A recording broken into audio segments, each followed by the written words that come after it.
ত্বকের যত্নে হলুদ মাখছেন? রূপচর্চায় হলুদ ব্যবহার নতুন কিছু নয়। হলুদে থাকা বিভিন্ন উপাদান সত্যিকার অর্থে ত্বকের জন্য উপকার বয়ে আনে। গায়ের রং উজ্জ্বল হওয়া, ব্রণনাশ, র্যাশ, অ্যালার্জি সহ বিভিন্ন ক্ষত ও পোড়া দাগ দূর করতে সাহায্য করে কাঁচা হলুদ। কাঁচা হলুদে রয়েছে জীবাণুনাশক ক্ষমতা, অর্থাৎ এটি প্রাকৃতিক অ্যান্টিসেপটিক হিসাবেও কাজ করে। তবে অন্য সব উপকরণের মতোই জেনে বুঝে হলুদ ব্যবহার করাই উত্তম। কাঁচা হলুদ বেটে গায়ে মাখে অনেকে, তবে হলুদের সঙ্গে অন্যান্য উপকরণ মিশিয়ে ব্যবহার করা ভালো।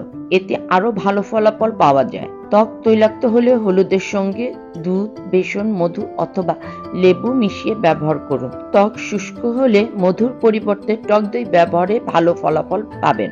ত্বকের উজ্জ্বলতা বাড়াতে হলুদের সঙ্গে মিশিয়ে নিতে পারেন গাজরের রস ও অলিভ অয়েল। ব্রণের সমস্যা দূর করতে কাঁচা হলুদের সঙ্গে চন্দনের গুঁড়ো ও লেবুর রস মিশিয়ে নিন। 15 মিনিট পর উষ্ণ গরম পানি দিয়ে মুখ ধুয়ে নিন।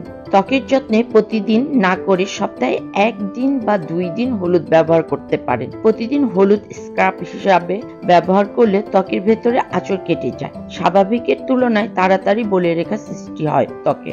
যেদিন হলুদ ব্যবহার করবেন সেদিন বাইরে বের হবেন না, কারণ হলুদের ব্যবহার পরপরই রোদে গেলে ত্বক জ্বলে যাওয়া, পোড়া সহ বিভিন্ন পার্শ্ব প্রতিক্রিয়া দেখা দিতে পারে। সম্ভব হলে রাতে হলুদ ব্যবহার করুন। ত্বকে যদি অ্যালার্জির সমস্যা থাকে তবে হলুদ ব্যবহার না করাই ভালো।